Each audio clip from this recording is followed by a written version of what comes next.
तो हेलो बच्चों, ये एपी की 5.3 एक्सरसाइज है जिसका तीसरे क्वेश्चन का तीसरा क्वेश्चन है कि A12 इज इक्वल टू 37 दिया गया है, D इज इक्वल टू 3 दिया गया है, तो फाइंड करना A एंड S12।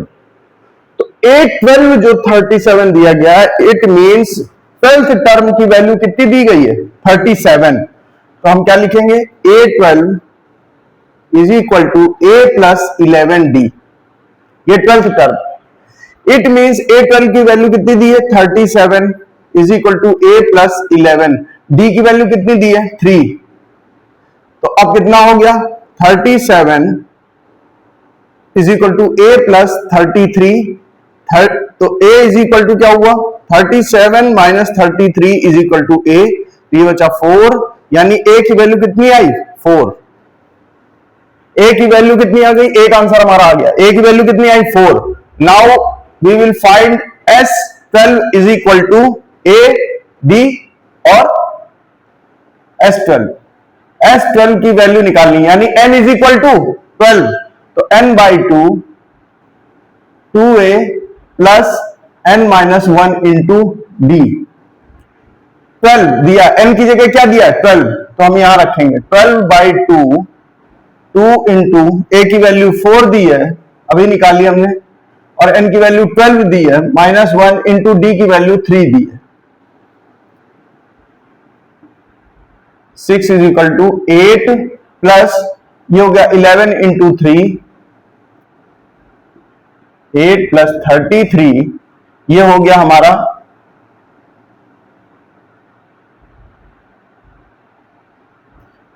6 इंटू 41, 6246। तो S12 का जो सम आया वो कितना आया 240। तो ये दोनों ही हमारे आंसर आ गए। तो ये तरीके हैं, ये सवाल बहुत अच्छे हैं, इससे आपके कॉन्सेप्ट क्लियर होंगे कि किस तरह से हमको क्वेश्चन करने हैं, किस तरह से ये समझना है कि A12 का मतलब क्या है, D क्या है, S12 का मतलब क्या है, मतलब 12 टर्म का सम चाहिए, तो ये हमने निकाल दिया, n की जगह क्या रख दिया 12, और इस तरह से A12 की वैल्यू रख के हमने क्या निकाला A, क्योंकि D दिया हुआ था। तो धीरे धीरे ये सवाल करिए, सारे बहुत इंपॉर्टेंट है, बहुत अच्छे कॉन्सेप्ट वाले सवाल हैं।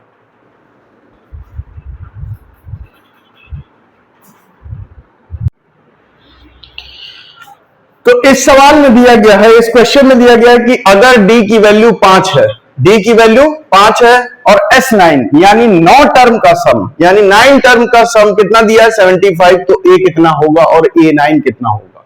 तो S9 दिया तो इसी का फार्मूला लिखेंगे, S9 is equal to n by 2 2A plus n minus 1 into D। हमको क्या पता करना A, तो हमको ये गिवन है, ये गिवन है, ये गिवन है और ये गिवन है, तो A आ जाएगा। S9 की वैल्यू कितनी दी है 75 और n की वैल्यू कितनी दी है 9, 9 बाई 2 2 इंटू A की वैल्यू कितनी दी है पता करनी है, 9 माइनस 1 इंटू 5, 2 से अंदर मल्टीप्लाई कर देंगे, 9 बाई 2 ये हाफ से अंदर मल्टीप्लाई कर देंगे, 2 इंटू A ये हाफ अंदर गया, प्लस 8 बाई 5, ये 8 इंटू 5 बाई 2 ये कट गया, ये 4 हो गया। अब कितना हुआ 9A plus 20 is equal to 75। अब 75 is equal to 9A plus 180, 180 को इधर लाएंगे तो minus 180 plus 75 is equal to 9A। ठीक, तो ये बचा माइनस का 105 is equal to 9A, minus का 105। ठीक है 105, ठीक। तो A की वैल्यू कितनी आई माइनस 105 बाई 9, माइनस 105 बाई 9, 3 से काट दे इसको, तो A की वैल्यू आई माइनस 35 बाई 3, ये आई A की वैल्यू, A की वैल्यू ये आई। अब A9 की वैल्यू कैसे निकलेगी, A9 is equal to A plus 8D। A की वैल्यू कितनी दी है, A की वैल्यू हमारी निकली minus 35 by 3 plus 8 into D की वैल्यू कितनी 5, तो एलसीएम लेंगे 3, ये 40 हो गया, माइनस 35/3 प्लस 40, एलसीएम लेंगे 3, ये आएगा माइनस 35 प्लस 120 प्लस 120, 120 में से 35 आप निकाल दीजिए, कितना बचा 85,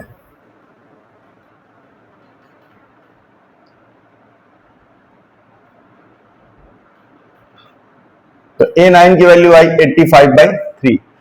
तो इस तरह से आप करते रहिए, सरल क्वेश्चन है, कैलकुलेशन मिस्टेक्स का ध्यान रखिए, बाकी और कुछ नहीं।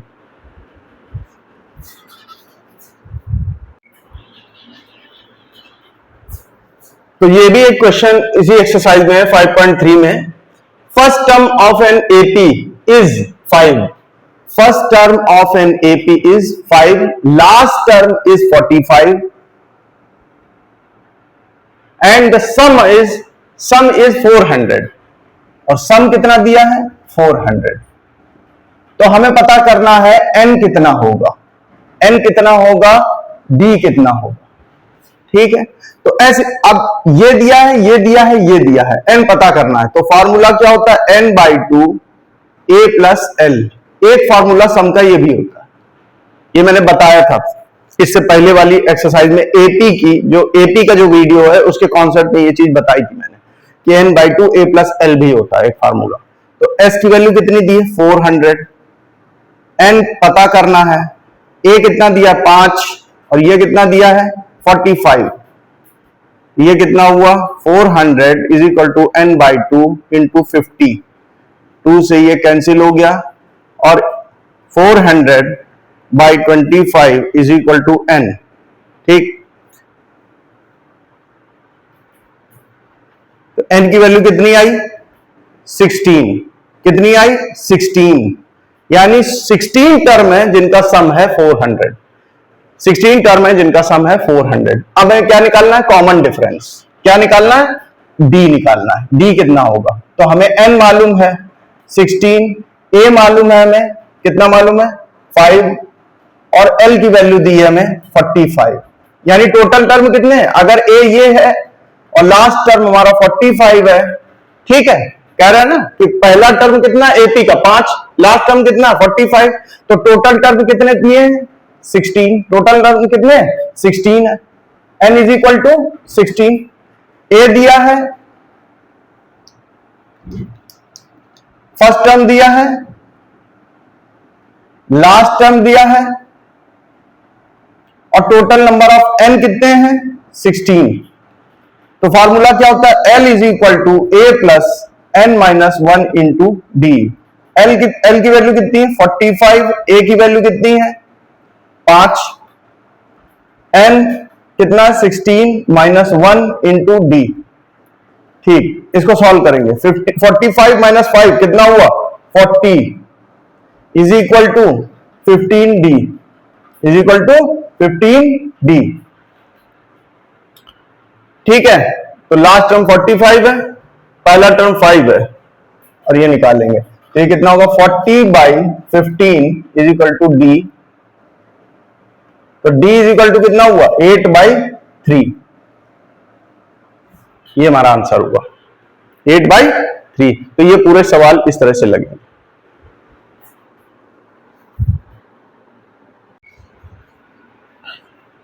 तो कुछ सवाल ऐसे होते हैं, कुछ क्वेश्चन ऐसे होते हैं जिससे हमें फॉर्मूले को यूज करना आता है।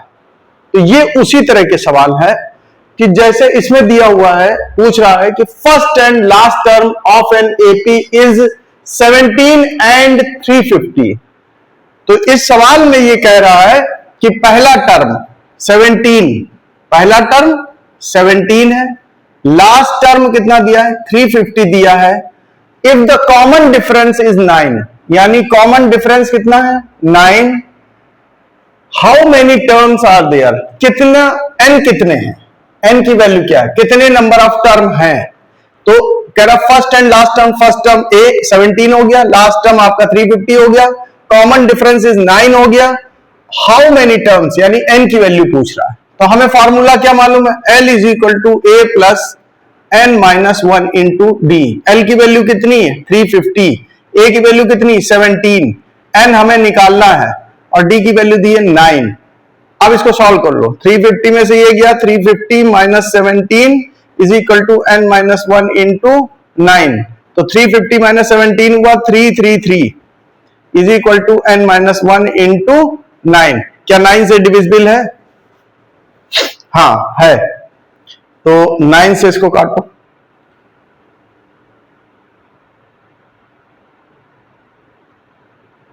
तो n 37 is equal to n minus 1 implies that n minus 1 is equal to 37, n is equal to 38, तो 38 टर्म इसमें है। अब 30 n की वैल्यू निकल आई 38, तो पूछा है इन 38 टर्म का सम क्या है, इन 38 टर्म का सम क्या है। तो फर्स्ट टर्म दिया है, लास्ट टर्म दिया है, n हमें मालूम पड़ चुका है, तो अब हम सम भी निकाल लेंगे, n/2 a plus L. n की वैल्यू कितनी है 38/2, a कितना दिया है 17, l कितना दिया है 350। इसको सॉल्व कर लो, 19 इंटू 17 प्लस 350, इसको सॉल्व कर लो, 19 इंटू ये हो गया 367, ये हमारा सम हो गया। तो सवाल पढ़ने के साथ उसका फॉर्मूले का यूज अगर हमें आ गया तो सवाल में कुछ नहीं होता। आप थोड़ा सा फार्मूले का ध्यान दीजिए, सवाल का ध्यान दीजिए और सवाल कर लीजिए। Okay, thank you.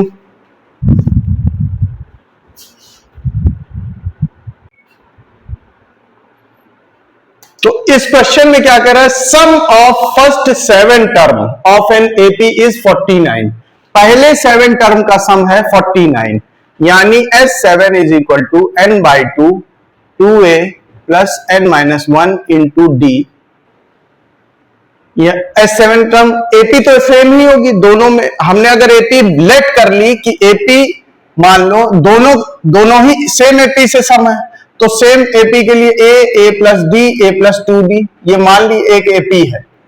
इसी एपी के पहले 7 टर्म का सम है 49, पहले 17 टर्म का सम है 289, तो पहले 7 टर्म का सम निकालेंगे। 7 टर्म का सम कितना है 49 is equal to 7/2 2a plus 7 minus 1 into D. तो ये कितना हुआ, 7 से 7 कैंसिल, डिवाइड कर दिया हमने, तो इधर आया, और ये 14 is equal to 2a plus 6d, 2 से डिवाइड कर दिया, तो ये हो गया 7a plus 3d। a plus 3d is equal to 7, एक इक्वेशन ये आई हमारी। और 17 टर्म का सम कितना है, 17 टर्म का सम है, फॉर्मूला तो वही लगेगा हमारा, 17 टर्म का सम है 289, और ये 17 टर्म है, तो 2a plus 17 minus 1 into D. 17 से इसको कैंसिल कर दिया, 17 से मल्टीप्लाई किया, 34 is equal to 2a plus 16d, 2 से डिवाइड कर दिया, तो ये आया 17 is equal to a plus 8d। तो एक इक्वेशन ये हुई, एक इक्वेशन ये हुई, दोनों को सॉल्व करेंगे। ये इक्वेशन 1 है, ये इक्वेशन 2 है, तो यहां लिखेंगे a plus 8d is equal to 17, इस इक्वेशन को लिखा और इसको भी लिखा हमने, a plus 3d is equal to 7, इसको सब्ट्रैक्ट कर दिया, तो ये आया 5d इज इक्वल टू 10, तो d is equal to 2, d is equal to 2। अब d की वैल्यू रख दी इस वाली इक्वेशन में, a plus 3 into 2 is equal to 7, तो a plus 6 is equal to 7, तो a is equal to 7 minus 6 is equal to 1, तो a की वैल्यू 1 आई, a की वैल्यू 1 आई, d की वैल्यू 2 आई। अब कह रहा है कि n टर्म की वैल्यू बताओ, तो Sn इज इक्वल टू क्या होता है n/2 2a plus n minus 1 into D. Value put कर दे, a की 1 और d की 2, a की 1 पुट करेंगे तो 2 into 1 plus n minus 1 into 2, तो ये कितना हुआ n/2 2 प्लस 2n माइनस 2, 2 से 2 कैंसिल, तो ये बचा n/2 इंटू 2n, ये कैंसिल, तो कितना आंसर आया n स्क्वायर। कितना आया n स्क्वायर। तो जो सम निकला वो कितना निकला n स्क्वायर, n टर्म का सम n स्क्वायर निकला हमारा।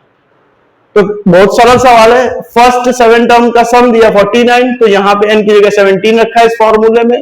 a और ये हमने AP लेट कर ली थी, तो पहला टर्म a था, कॉमन डिफरेंस d था, यहां से ये इक्वेशन आई हमारी। और इसी तरह से पहले 17 टर्म का सम हमने ये निकाला, यहां से ये इक्वेशन आई। अब इस इक्वेशन को सॉल्व किया तो a और d की वैल्यू आई, a और d की वैल्यू को n टर्म के लिए हमने रख दिया, हमारा आंसर